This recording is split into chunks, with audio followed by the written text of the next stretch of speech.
Warning.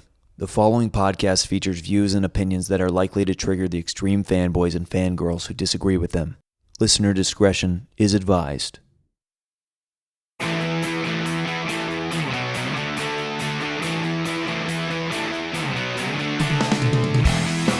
Welcome everyone to Hot Takes with Billy Biz, the show that is exactly what it is. You know what you're getting. No clickbait. It's exactly what it is. We're now on iTunes, Spotify, a lot of different things. Every day someone's asking me about a different service that I don't have or don't use, but it's all there.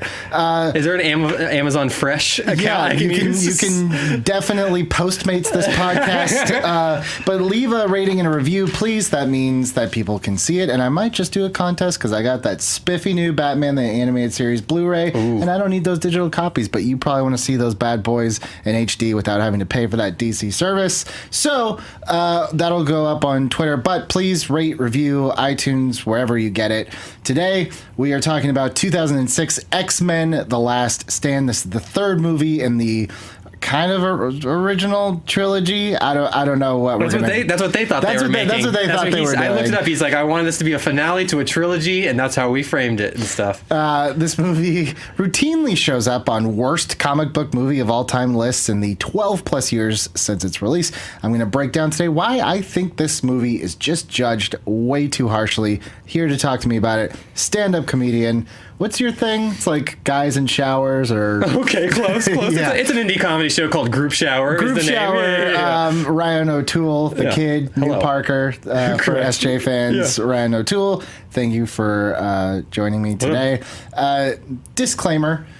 This is not movie fights. This is not a show where we are trying to win a point.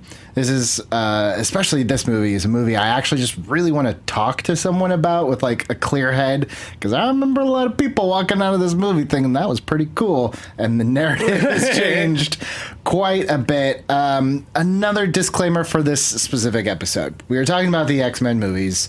There are only three men who have made... Actually, if we're talking about the main series, we're talking about the original trilogy and like the prequel trilogy. The ones with X-Men in it. Right, not the Wolverine, but only three men, Matthew Vaughn and Bryan Singer and Brett Ratner, have done these movies. So two of those we're going to be talking about today, Brett Ratner, Bryan Singer. It's impossible to talk about them without talking about... kind of everything around them. Yeah. And I should say in 2018, Brett Ratner accused of sexual harassment, Bryan Singer accused of sexual assault. It's deplorable. It's sickening. We are aware that these men, what they're accused of and what they've done.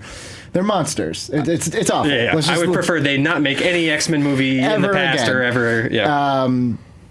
So I just want to say that off the bat, because it's impossible to talk about this movie without talking about Brett Ratner's directing style and Bryan Singer's directing style. And this is one of those movies where, and we kind of knew this was going to be coming, where it's hard to separate the art from the people. And, this is just a conversation that we're going to have about what's on screen. So that's the disclaimer on this one. Yeah. Let's get a little context for 2006's X-Men: The Last Stand. So this is an interesting one. Bryan Singer, like we said, directed the first two X-Men films, and he left this project, the third in the trilogy, in July of 2004, so he could go do Superman Returns plays such a big part of just like some of the biggest things in this movie. Very, very strangely. And more interestingly enough, one of the directors on the short list for a Superman reboot was the guy who ended up directing this movie, which was Brett Ratner. Singer stated that he didn't really have an X-Men 3 in mind, or a fully fleshed out story as he did what he thought he had a great idea for a Superman movie, which was just remaking the first and second into one long Superman movie. But there's a kid in there too, I think, right? There's some like weird stalking and daddy issues in that one. Yeah. So he had only produced a partial story treatment with the writers of X-Men 2, and then they left to go with him to Superman Returns. That treatment would have been a little bit more, a little bit closer to what we now know as like the classic Dark Phoenix story in terms of the comic books, with Emma Frost was going to be in there. That was going to be Sigourney Weaver. she was going to bring Jean back from the dead and manipulate her, and Magneto was going to try to control her, and Jean was going to kill herself because she was overwhelmed by her powers and become this celestial being. That all didn't happen. They got in Brett Ratner to replace him. It was Matthew Vaughn, I think, in between. At one point was directing it for a hot second, and he would come back to do X-Men First Class, which now seems like a weird kind of outlier in the whole thing. Yeah. What's interesting, though, is that Ratner admits he had little knowledge of the X-Men mythos going into this, and he trusted his writers, which I believe were Zach Penn, I think, was one of them, and Kimberg, right? And who was going to be directing the next the Dark Phoenix Dark movie. Phoenix, which is the fourth in the second trilogy. Right, oh my god, the X-Men thing could just make you go cross-eyed in 2 seconds. And in theory, this movie is the movie that kind of started that. You know, whether or not it's the movie's fault, but like it was after this movie is once that like there was a timeline, and then this movie happened, and then everything that they tried to do after this one was when it started getting jumbled up. It is bizarre that X-Men: The Last Stand is like, they were like, all right, we have to end this trilogy. It's like, no, you don't. You can just keep going. You can just be another adventure. But Ryan, what were your thoughts in 2006, the first time you saw X-Men: The Last Stand? X-Men: The Last Stand was the first time I went to a movie. I was 13. Okay. Or maybe I was probably 12, turning 13 later that year even. All right. So this should have been like right up your alley. X-Men were my favorite. It was my favorite, they were the superhero movies that I got into. X-Men Evolution and X-Men, the animated series. I grew up on those. The first comic book I bought was it God Loves, Man Kills, the one that X2 was kind of based off of with Stryker and stuff. That was the first comic book I ever bought. I loved X-Men. I remember being on, this was like the first time there was like a website with like all this promo stuff going on with the show. And I remember going through like all the different new characters' profiles, and they had all like their power. And I was like, this is so cool. I was so hyped. This was the first time I went to a movie and thought like, walked out being like, I'm pissed.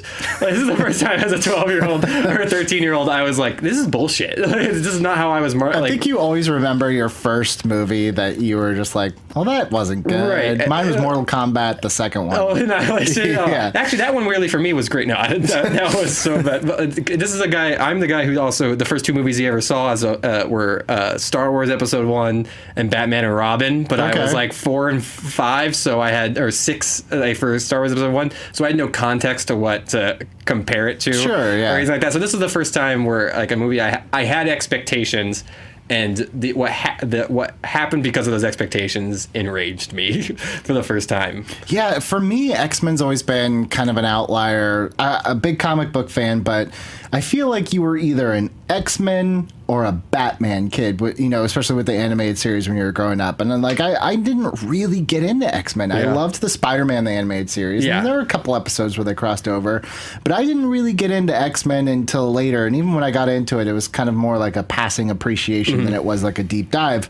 And when I saw the first X-Men movie, man, that movie is boring. No, that 2000 X-Men. Now I say that knowing full well, and I don't know if a lot of people know this, but that was a movie that the head of Fox at the time had no faith in, and basically at the 11th hour, like slashed their budget in half, which is why that movie feels kind of cheap and claustrophobic. Yeah, it's no fault of their own, but that movie's really it reminds me of like looking now of like as if they try to put out like edit together a season of Daredevil or something, like one of these like Netflix level Marvel shows, and then put it out as a movie, you know, or something like that. And it's just like Jessica Jones like vaguely like blurrily flying, and we're just supposed to like believe that. Yeah, it's not. But you have to remember, like, you know, Blade had come out, but a lot of people don't associate Blade with like a comic book character. I think a lot of people actually are more surprised after the fact. They're like, oh, there's a comic book about this? Yeah. But X-Men was kind of the one, you know, we'd had a steady stream of Batman movies, which had kind of declined. And then this was like, in my opinion, the 2000 X-Men was the like, okay, let's start taking this seriously. Let's really start. And then Spider-Man, I think after that. Spider-Man was like 2 years after that. And then, we were off to the races. Going. X2... on a lot of people's greatest lists. I like the movie. I do. I thought it was much improved over the second one.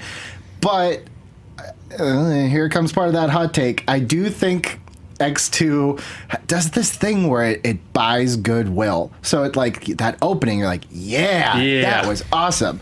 Then there's like 20 minutes where you're like, okay, is this losing me a little bit? And then bam, another action sequence. You're like, all right, Magneto breaking out. This is awesome.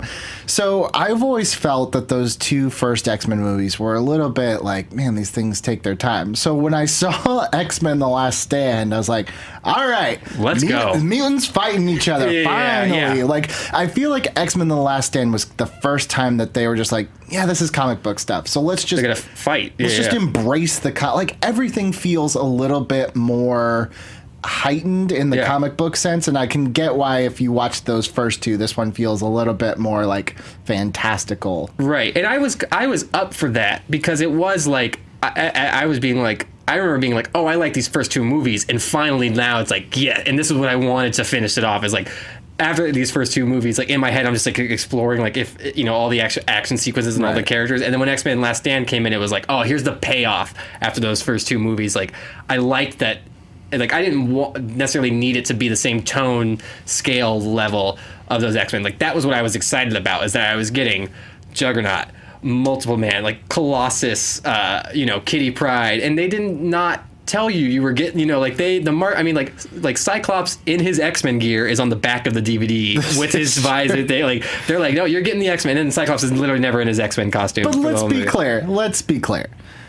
If you take these movies for what they are, the movies, and you divorce them of all source material, which is tough, and I'm not saying I can do this for some things, but for these movies I can. Cyclops is such a loser and such a little twerp in these movies to this point. He's like, they make him so antagonistic in the first one.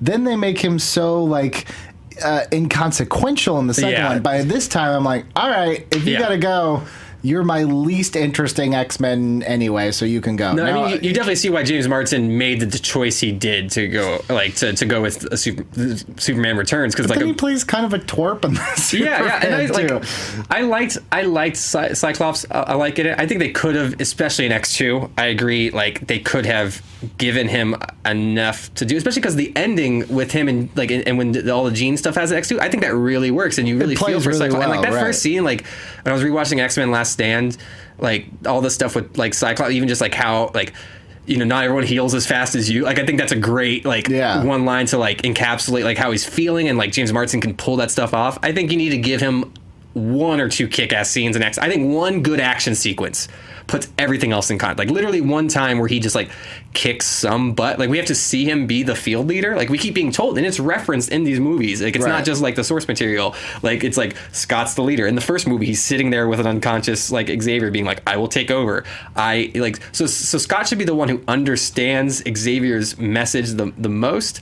I do agree that he became a boring character. I think that was to help Wolverine, like because he basically just became like a foil for Wolverine and a part of some love triangle, one of multiple love triangles in this movie. You know what would have been cool though is if they had that first Danger Room scene, because I watched this for this episode too, and I was like, I don't understand why Storm's like, we work as a team, Logan. It's like, well, yeah, he used Colossus to throw. What would have been cool is if they had Cyclops leading that Danger Room. Right. And he's going rogue, and he's like beating up things because he's so angry. Right. And we see the anger there, because then you could get your kick-ass scene where he's technically fighting a Sentinel. Yeah. But then you write him out still. So that I get. Yeah. But just make him like good at karate in the first two. That's all I'm saying is like literally make him like semi good at karate in the second movie. Like there's that scene where like when he gets captured. Sure. Just have him beat up like a couple extra guys before he gets captured. Like just make it slightly. Like he kicks two guys, blasts another guy, and then Lady Deathstrike just like headbutts him, and he's gone. Like make that a semi decent fight, so that then when like Wolverine beats her later, it's even like, well, I don't know, like just make him slightly more. Have him punch Toad in the face once in that just at one point, let him get a shot, just one, because he technically is the one who like in that first movie, he's the one who thinks to shoot Magneto, so that then Wolverine he plays a role. I think the first movie is fine if the second movie he's given enough to do, and they wanted to. I think that's a mistake on the second movie. Like they wanted to have more of the psychological stuff while him and Xavier were captured, and that stuff just got cut. I don't miss Cyclops, or it's not that like the decision of like not making him a main part of it, or like killing him. I know at one point they even said like we would have just like killed him by a line off screen because he has no role in that movie, and I get it. I think it plays to my essential problem with X-Men: The Last Stand is not that it's not. I'm not so frustrated because it's so bad. Like I have it 4 out of those 6 X-Men movies. To me, like, and this might be even hotter. Like Days of Futures Past and I think is worse. And Apocalypse. Like I just don't want to watch those movies ever. I don't want to see it. Pretty rough. And I just don't think Days of Futures Past like holds up for me at all. Like at all.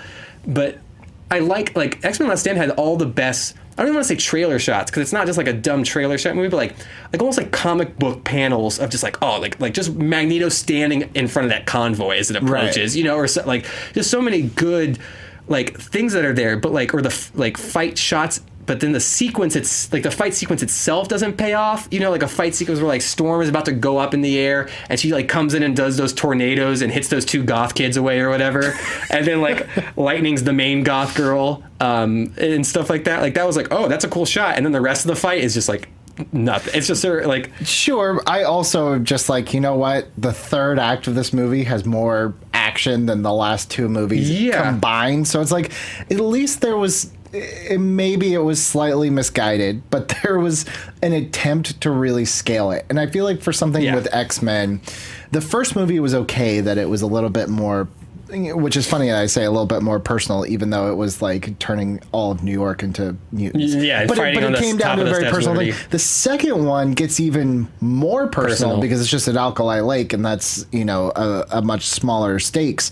This one at least had the like, my God, why are people afraid of mutants? Because they seem to only stay congregated together in one spot. At least this one, it's like, all right, lifting bridges. I like Let's it. Go. Yeah, no, absolutely. And that's all great. And I think I think the beats, I think a lot of people, what they would say about this movie is that they just wish they just did the Dark Phoenix. Like everything that's talked about with this movie is always about how they didn't do the Dark Phoenix like storyline right, or how that should have just been the whole center of the movie.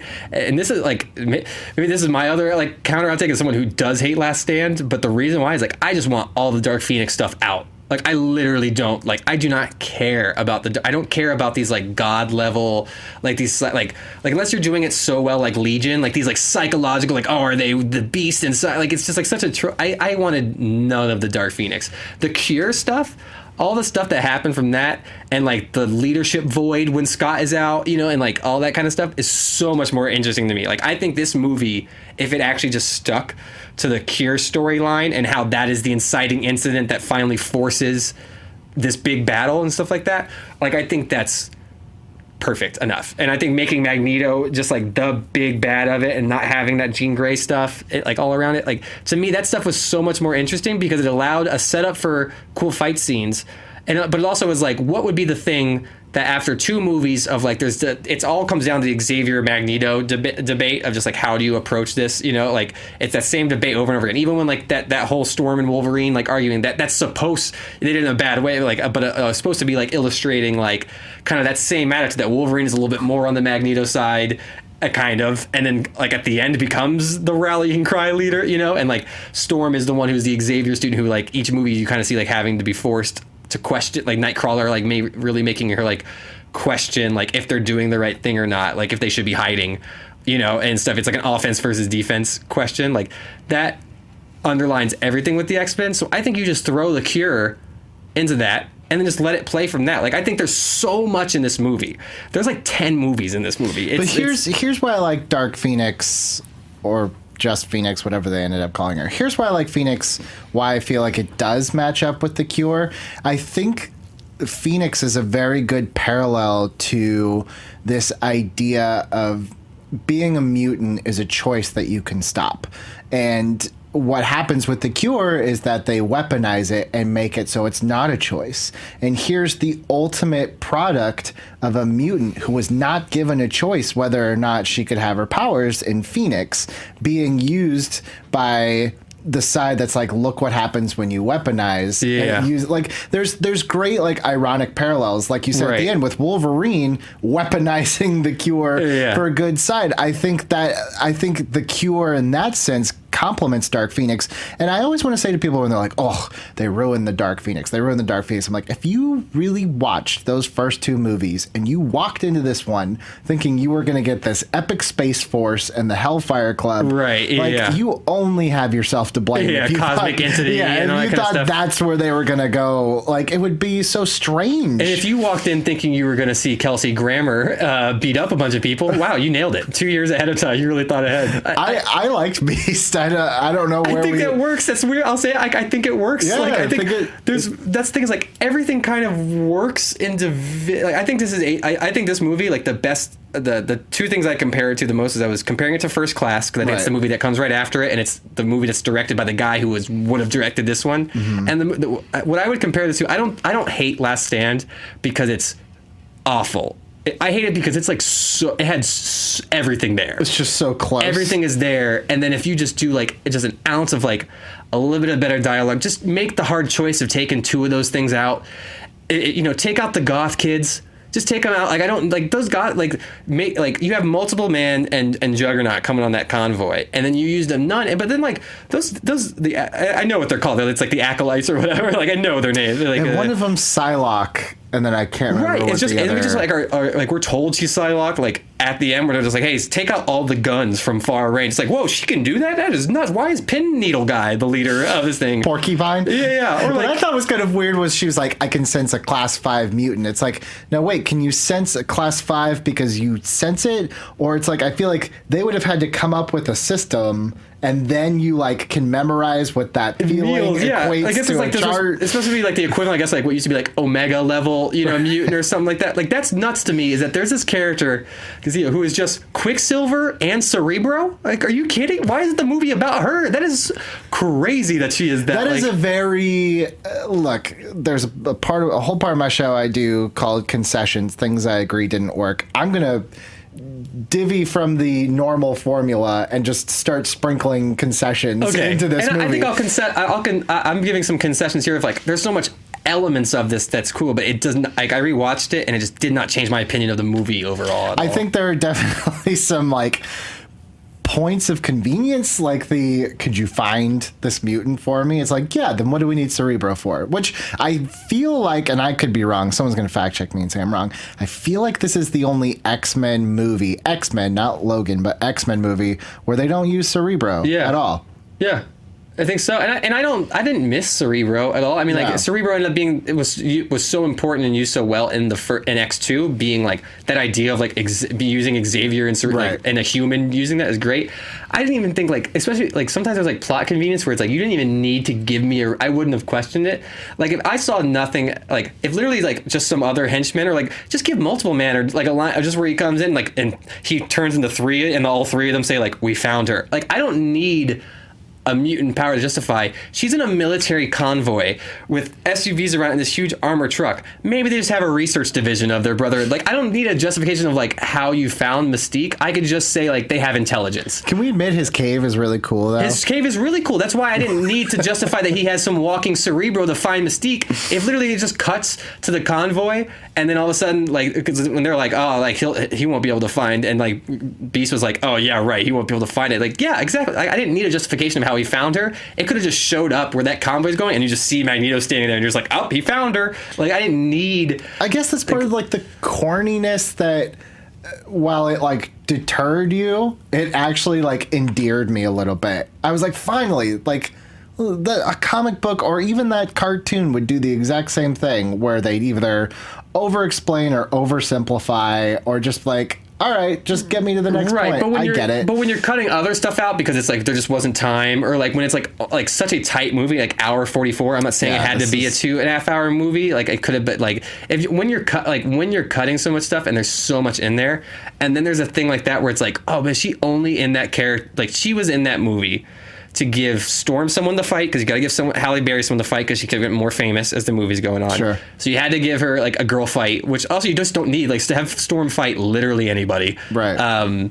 Like, and you needed a quick way for Magneto to be getting right, because even if it's like once they show up to the Alcatraz, like they need someone to be like, Leech is in that room, he's over in the southwest corner or something like that. Just wave your hand around, and when your power goes away, that's where it is. Or just be like, I think there's a detention center, and like we looked at the building plans. There's a like there's other way. Like there's movies where they infiltrate something without mutant powers, and they're able to be like, I looked it up, it's over, he's over there, or so. Like I don't need an entire mutant for that type of plot convenience. Just be like, we're gonna do a plot convenience thing, it's over there. Like I didn't need that. But also just like when you have, like, I think you gotta look back, like those goth kids have like more lines than all these other supporting characters that were like on the marketing, and stuff like that. Like I guess part of it too is like it was the easiest way to illustrate that he was rounding up mutants at these rallies to join his cause. It's just because it's the one, like these mutants truly don't bother me. I get it. You need some disposable henchmen. That's just a comic book trope. Yeah. The one mutant I was like,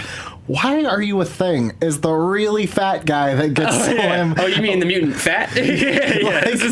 What purpose do you have? Like, when is that mutation ever needed? It was just for us to like, it's like they needed an establishing shot to be like, it's a mutant meeting, and it's like, oh, was that Toad knockoff on the wall? Like, not enough for us to understand. I just love it's like, why would you choose to walk around obese? Oh yeah, and What's then like the point fit of in. that? Oh yeah, and then like have like all these like vague Nightcrawler and Toads running around, because like that's what it's like. It was cool to see him have an army, and then that final battle happens, and it's like, all right, first we're gonna send the 50 jumpy guys, and it's just like, well, these are just a bunch of Toads and Nightcrawlers. Like I saw a guy teleport. I'm like, is that Nightcrawler? Like what? It's like, and these are just henchmen or something. Like you didn't even need, like, if you were gonna have worthless henchmen or like whatever, just have them be worthless henchmen. I didn't even need them to then like as like, I feel like for them that's like them being like, we have to like show that they're mutants, and we know that they kind of like know like what a Toad looks like and what Nightcrawlers, they're invoking those imagery. Like I think this movie is made like 3 years later, like studios would know this. Like, I think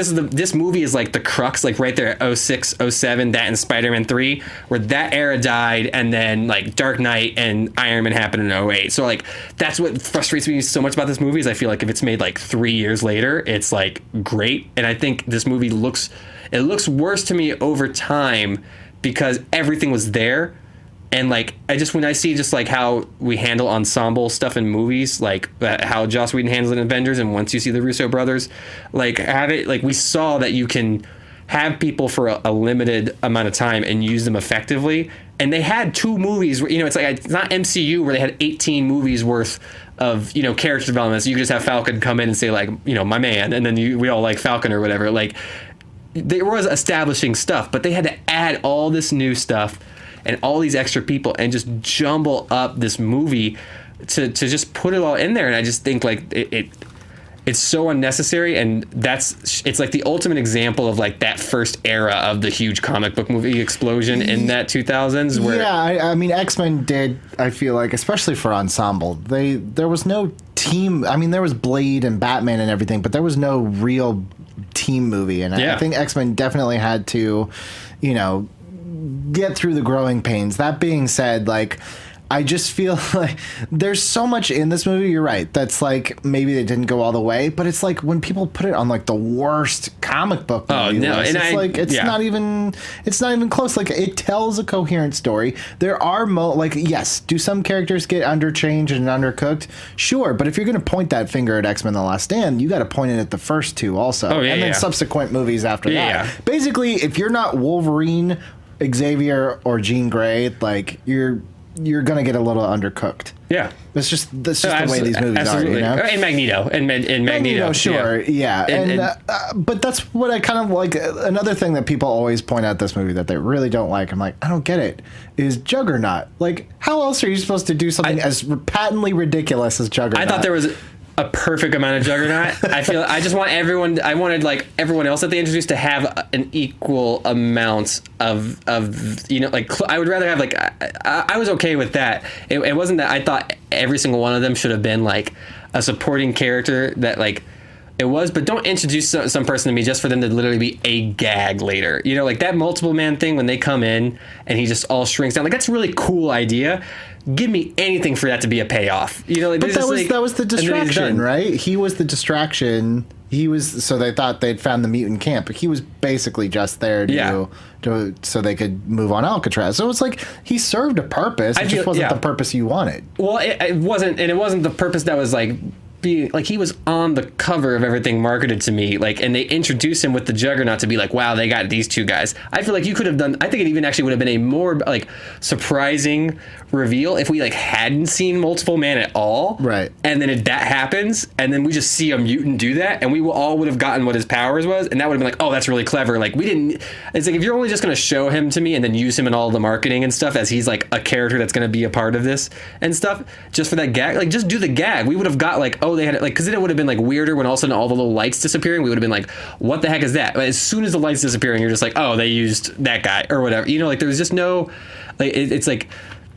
It just feels like it was like they were making a lot of half decisions where it's just like, if you just want to use them for the gag, then just use them for that gag. We didn't need to have it been like, this guy, he robbed 7 banks all at once. And then he gets a little like, and he gets a little like, I'm in. And then like later he's supposed to be like, Keep in mind, he was on Grey's Anatomy at the time. So they just wanted to like, see, look, we have up and coming stars. They wanted to use him to help like sell the movie and stuff like that. But it's just like, if he was just in there, if what you were using him for is just that gag in the movie, which I agree is smart and cool, I think the payoff would have been better if it wasn't like just, because then I was even like, is that it? Is he just captured? Because I saw him earlier, so he's just like, he just sacrificed himself, you know, like he was just like, yeah, I'll do it. Like, this is like the most easy go. Now I think about it, like, he was the most easy going. Like, sure, I'll go back in jail. Or even like when they break him out, he's like, you want to do this cool stuff? And he's like, I'm in. Like, he's just like the most easy. He must be the easiest guy to like pick lunch with or something like whatever that. You guys want to do, I'm cool. Yeah. Now, I don't feel that strongly about Multiple Man, but there is one character that I will admit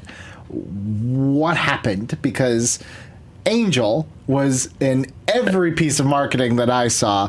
They even devote a portion of the prologue to him. Yeah.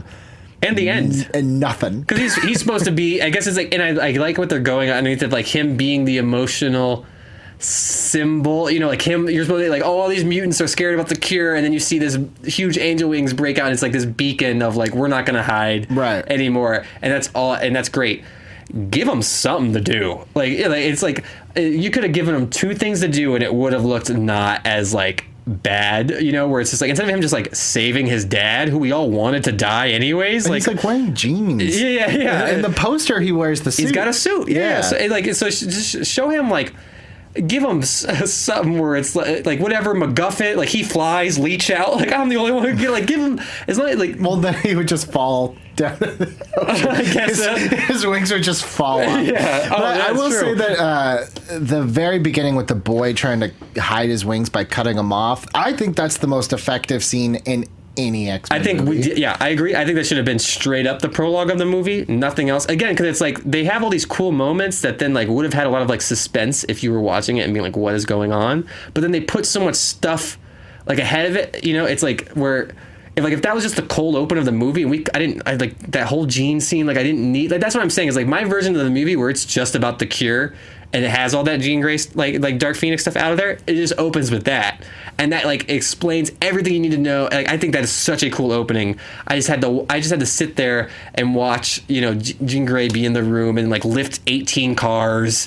And it's like, I'm just like so uninterested in like that powerful of a character. And I'm also just so uninterested in like these like psychological like unless except for like a Legion or something that makes it work, where it's just like now she's the beast, like who's controlling her. It's like I'm just like I don't care, because it's just whatever you decide in the moment is controlling. If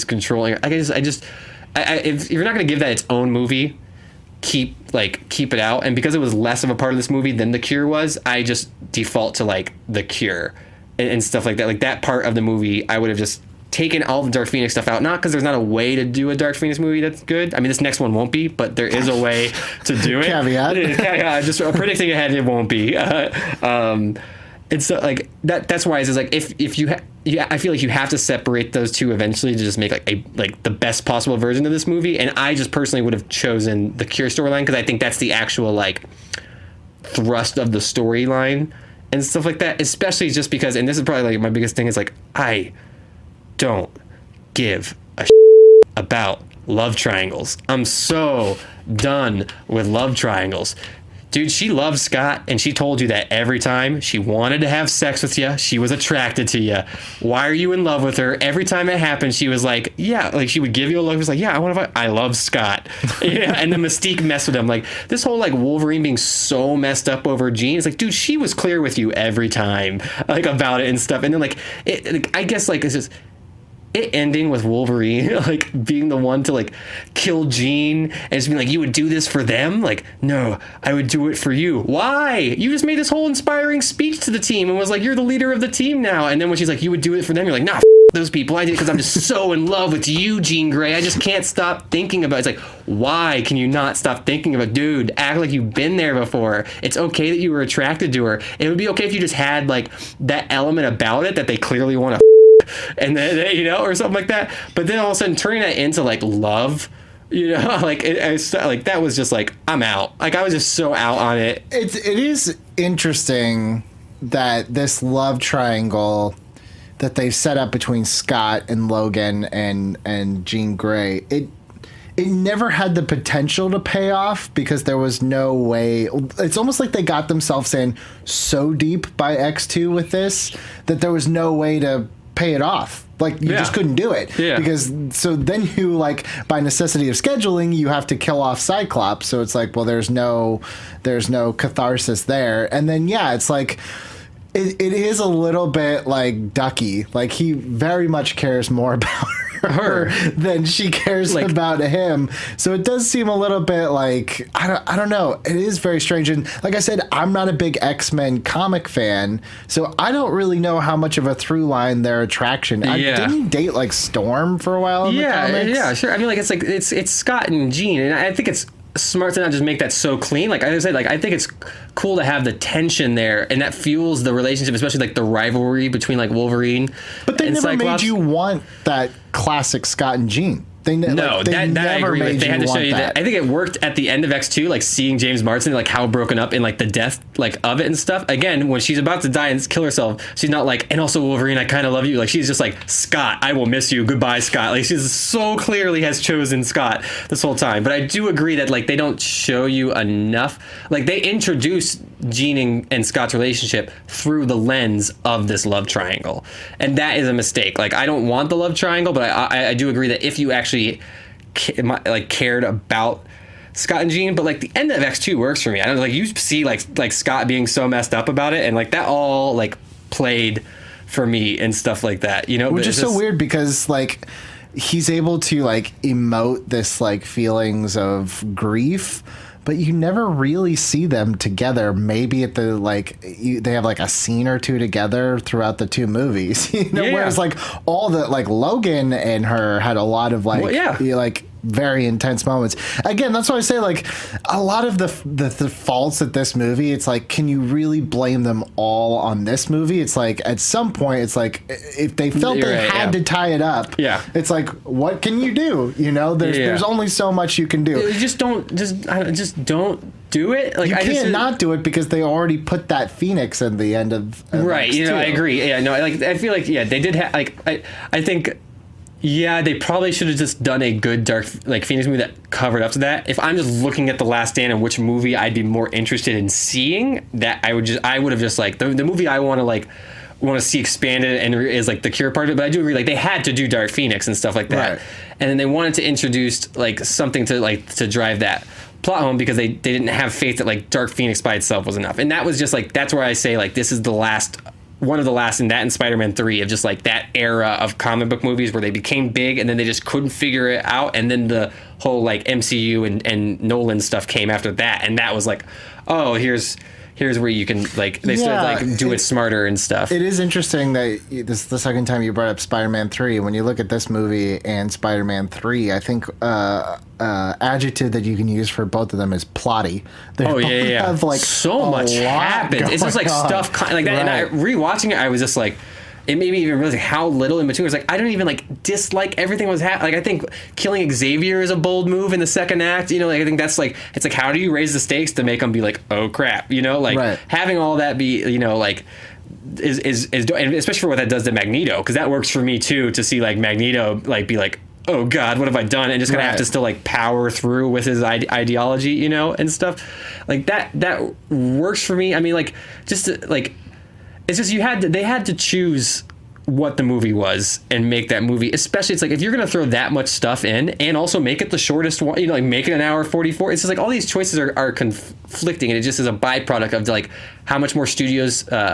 Like regular studio people were noting those movies beforehand and choices that they were making, you know, like and stuff. Like I don't put all the blame on the direction, but at a certain point, that's why the extra frivolous stuff is like that's the stuff where it's like those goth kids, like you could have not had that, you know, like that's where it's like, look, if there's so much stuff that you're being forced to put in this movie that then on top of that I have to fucking watch Iceman and Shadowcat ice skating, like come on, dude. Like if you're gonna like if you know you're working with too much, like work with that, but then don't like start throwing like that other stuff on me, you know, like you didn't even need an Iceman storyline. You had an interesting Iceman storyline with like Iceman and Pyro, that rivalry, and Rogue wanting the cure. Like I know that's like the kitty stuff is supposed to like fuel that even more by like making Rogue jealous that like I can't touch it. Like I get why they're doing that and stuff like that, but it's just like when you have such a bloated movie and you're only giving me an hour 44 of it, and you're telling me all this other stuff that I think would have been in there like couldn't be cut for time, but you had time for that, you know, like it was just, I think it's just because like again like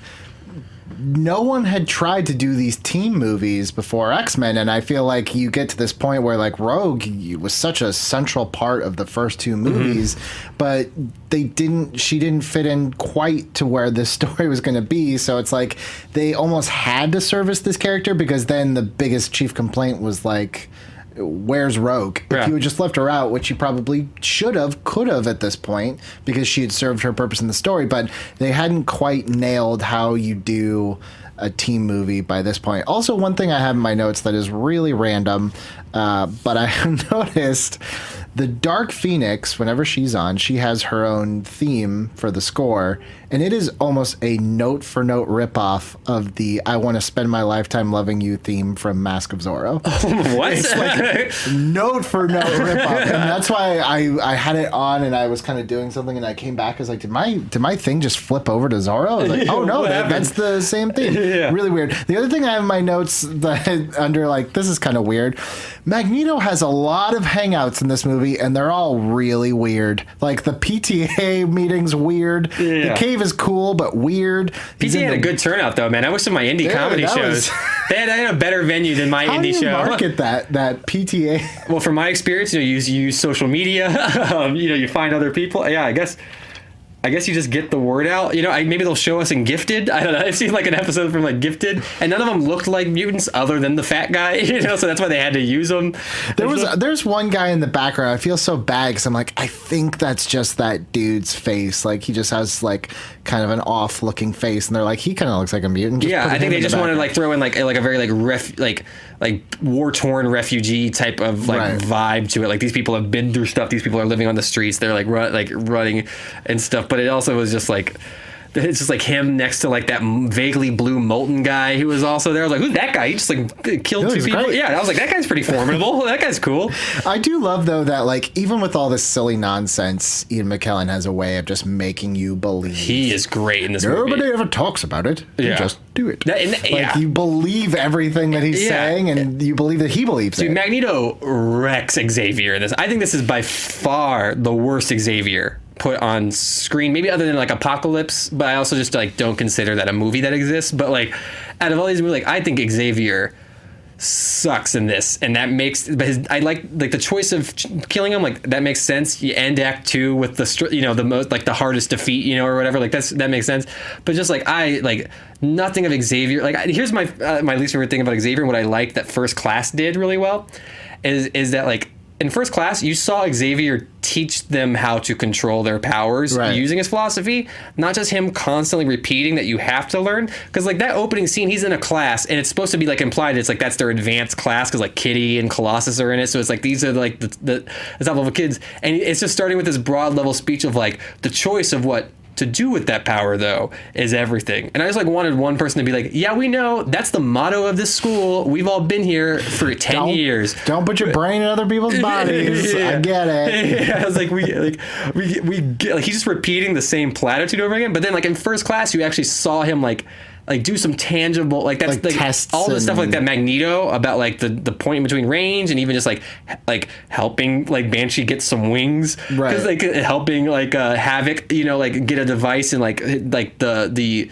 you see the actual professoring, not like in this one it's like he's more of like a politician who's giving his like stump speech every like 5 minutes. In this one, you actually like, I wanted to see him actually like apply it. Yeah, but he also like, that's why he has Storm and Cyclops and all them to be teachers now, because it's implied that he's been doing this for so long that he's just kind of like that easy teacher you get to pass you. But what's interesting too is that like they give Xavier a really, I don't want to say villain, but you know, he took away the choice of Phoenix. Yeah. Blocked her mind, and then, you know, he's called on it, and he gets very defensive. There's no moment of clarity for him, really, that he made a mistake, because he just gets vaporized. Yeah. And it looks like they're doing the exact same story in this new Dark Phoenix. Oh, yeah. And I wonder if it's to rectify the fact that, like, Xavier in this movie never acknowledges that what he did was wrong. Yeah. No, yeah. And it's like when he goes to face them at the house, it's like, you know, like, I got this type of way. Bring me to her. I'll put the block. Like Xavier, like, straight up was just like, don't worry, I'll take care of it. And then right before he dies, he's just like, remember me. He's like, no, man, you failed, dude. Yeah, you were way too confident about yourself. Are you kidding me? You thought you could handle this? She just lifted you and disintegrated you, dude. Like, you weren't even close, man. Like, you know what would have been interesting is if Magneto had used this kind of thing to rally his troops even more. Like, this is what, look, you know, I loved the guy, but this is what happened when he tried to control our powers.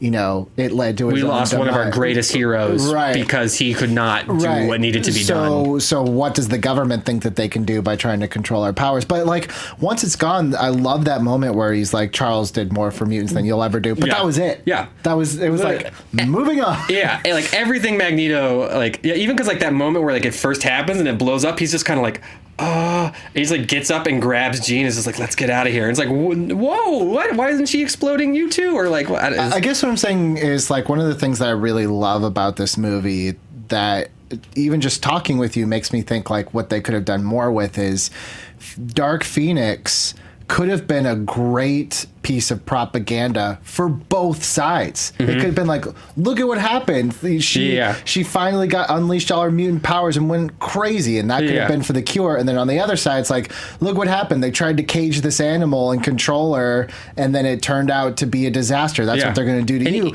But neither side uses Phoenix, because one side doesn't even know about her. Right. But neither side uses Phoenix. From their perspective, man, I didn't even think about that. From the military's perspective, they were just so prepared for Magneto, and then when she just starts disintegrating a whole island, I gotta imagine they're just like, holy God. Did Magneto do that? Does he learn how to do that? Yeah. So I guess there's two inciting incidents. There's two inciting incidents that both are equal enough to be the third movie of this trilogy. I was reading just like a brief like read through of the Wikipedia page just before we did this, and I saw like a quote of where actually I was reading through one of the Wikia pages at Powered Fandom. by Fandom. Absolutely, very important product. But like that, like they were saying, like the Dark Phoenix one was like the emotional, and then like the cure was the political, which I was just like, well, the political thing leads to the emotions. That's the whole point of the X-Men. Or like, you know, or in this one, the emotion leads to the political. Like, those aren't separate. They're supposed to come together. And I can see what they were trying to do here, but it just came down to like, you had to choose one. You had to choose one. And I think in a 2 years later, people would have known to do that a little bit better. I think after Avengers. I think when you see Avengers, when you see ensemble fighting like that's as soon as I saw that third act in New York, it made me mad, because I truly thought after Last Stand, X-Men can't work as movies. It cannot. I want X-Men that is like a big, like all these streaming services that are throwing like in the Lord of the Rings, and like the next, like I think if like HBO did an X-Men series, it would be fucking awesome. Like I think it would be so cool. You do have to acknowledge, what made Avengers so cool was that we had spent hours already with each individual person before we got there. 2 movies movies versus what? It was the 5th or 6th of it, and like, yeah, we got a movie. It's like, I agree with you. It is a lot more, but it's not as much as like we're thinking now. We're like, I wouldn't use like Infinity War as an example. Like, why didn't they just do Infinity War? Sure. But like, you got to think of like where we were at with Avengers. Like not really. Like, we had seen Hawkeye and Black Widow just as much, and that worked. Like Cap, like we had just seen like a little bit of his fighting style and stuff. Like, we had one Thor movie. Not everyone maybe had seen all of them until the Avengers. Like, that was like, you know, like going back into that, like they really pulled that off. But I just meant like on how Joss Whedon like framed comic book ensemble action, and you could like, I just feel like it's such a, like, you start to see it in Last Stand of like, that's what this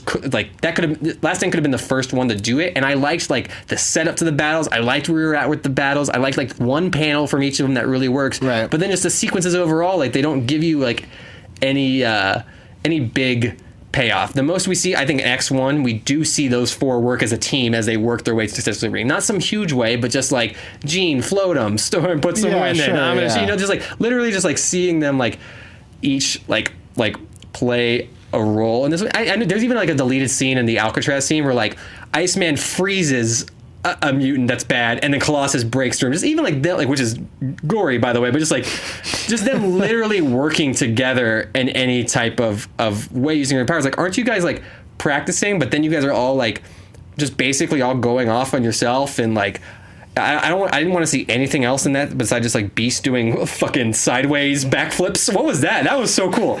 But just like, he's just all over the place. Oh, you get the point. You get the point. Yeah, I'll admit it. Like, and I know like this is probably like the Kelsey Grammer thing. I think it like works for me. I think it's a great fun fact. I can't wait to tell my kid that.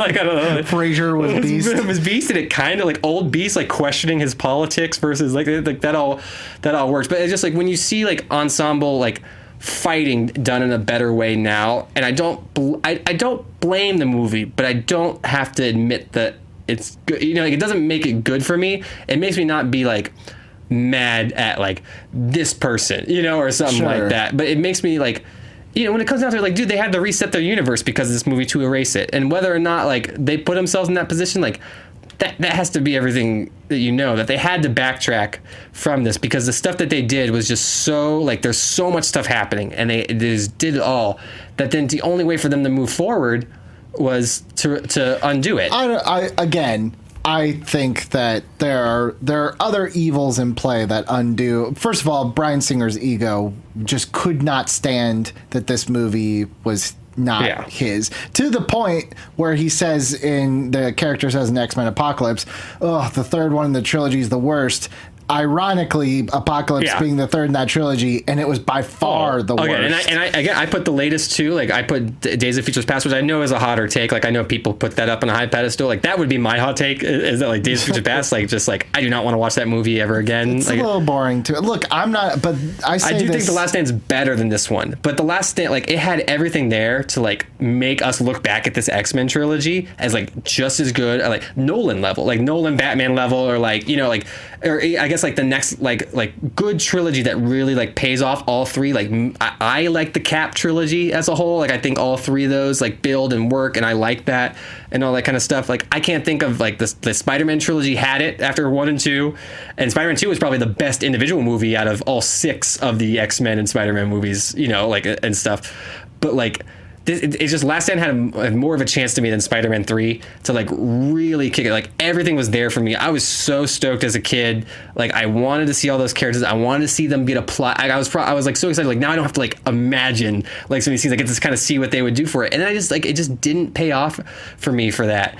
And it was a minute 44 minutes long, so it's just like, which obviously as a kid I didn't think of, but it was just like, it does underscore the fact that it's just like every scene was like a wait, what? Like, every scene was like, it's very rushed. I guess for me, this was a series that was borderline taking itself too seriously. So if I just have a weird X-Men itch that I want to scratch, Last Stand is the one I'll throw on because it's quick. It's comic booky. It's a little silly, but it still has some good YouTube clips. Yeah, it has some good moments in it. There's a lot of action, and then it's done. Yeah. It's over. Whereas the other two, the first one is like watching grass grow, and the second one is just very somber. And it's like watching grass introspectively grow. So I guess that's where. But the reason why I like doing the show is because you did bring up some good points, and even while we were talking, I feel like if you go back and listen to this episode, I sound much more negative than than positive things. Yeah. But for me, I guess my whole hot take isn't so much that it's like X-Men: The Last Stand is the greatest movie ever. To me, it's just it's not the worst. No. And it's the most enjoyable of the X-Men movies for me personally, just because things happen. Yeah. I guess the best way I could sum up my overall feeling on it is that if I wanted to watch like Last Stand, I would just watch YouTube clips. Like, this is the first time for this podcast I was like, I'm gonna sit down and watch the whole like movie as a whole in a while. Like, I know part of me wants to sit down and watch Last Stand start to finish. Part of me just want to go onto YouTube and like click on that and stuff like that, and then click on maybe some awesome content on Screen Junkies talking about it. But like the turnaround of that is that I love to sit down and just watch like First Class as a movie. I do not want to watch a single YouTube clip of First Class. Like, there is no individual part there. It's like, man, I got to see that Banshee flying around against that butterfly girl scene. So it's like, I could make fun of that third act, you know, and stuff. Like, there's no exciting individual clip that I would want to see from like First Class just in general. Just but I would sit down and watch First Class, and it pays off. Like, I would want to just sit down and rewatch it. Yeah, that's, I guess, I mean, if we're talking just X-Men movies, because like obviously I really enjoy Logan.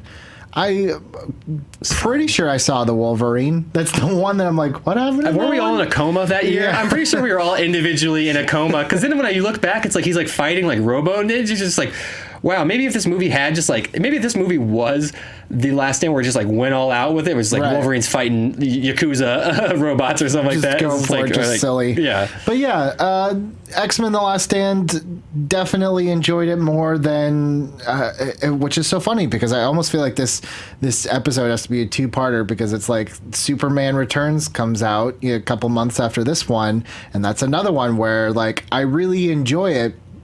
Sometimes I think like I enjoy the ideas of that movie, but it is just strange how they flip-flopped movies, and they both came out with movies that in history has not necessarily been kind to either of them. I think the lesson to be learned is that with both of those movies, they should have just let Matthew Vaughn direct it. I think he almost got both of those gigs, and not because I think he's amazing. I think there is always a chance that like for Matthew Vaughn, either a movie I like it a lot or it falls flat. I'm not like a Nolanite on Matthew Vaughn, sure, but I just know that it would if he would have done it, there would have been just like a little bit more of a focused part to it, which is why he didn't do it in the first place, because he didn't have the time. He didn't think he had the time to make the movie he wanted to, and then ironically made First Class with even more of a deadline. Yeah, like that movie came out in like 2 weeks. Yeah, I think 2 years later he just realized, well, I got to make some big movie to like, so I can get whatever future Kingsman I get, or whatever, like, or something. But also, it should be noted, a lot of times history remembers these things as like, whoa, what a stinker Last Stand was. Like, everyone hated it. It's like, well, no, at the time it broke Memorial Day. Yeah, and it has it's like a 58% on Rotten Tomatoes. Like, no, I definitely I have it at 4 out of 6, but I have it 1 out of all of them and maybe 1 out of every superhero movie I've ever seen of like wasted potential. The best movie I would compare this to is Age of Ultron. Like, that sums up how my feeling of that. Like, same thing with Age of Ultron. Like, this is the Age of Ultron to me of the X-Men movies. It's just crazy that this movie did make $500 million worldwide. So it's like, all of you out there that are like, I hated it. It's like, well, you must have seen it 3 or 4 times to decide that you didn't like it. I referenced the DVDs because I bought it. Yeah, of course, we all bought the box set. Yeah.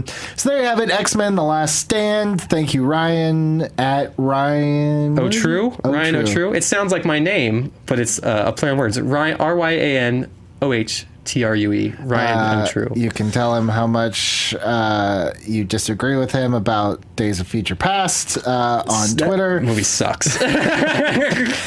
Thank you guys once again. I'm just going to keep beating this drum. Rate and review on iTunes, because that's how people will see it. iTunes will be like, hey, this thing's kind of neat. People seem to like it, and then they'll put it in the search. I don't want to live in a world where I type in Billy Business into iTunes, and I'm like the 8th thing that pops up. I love the platform optimization, Billy. You know me. I love that, man. No matter it's YouTube or somewhere else. Thank you guys so much for listening. Still to come on this first season, we still have Ken Knapsack talking Rogue One, Whoa. Danielle Radford and I talking not Nightmare on Elm Street, Nightmare Before Christmas, and Spencer and I talking some Harry Potter. That is all coming up. Thank you so much for listening. Share, rate, review, drive safely, tip your waitresses.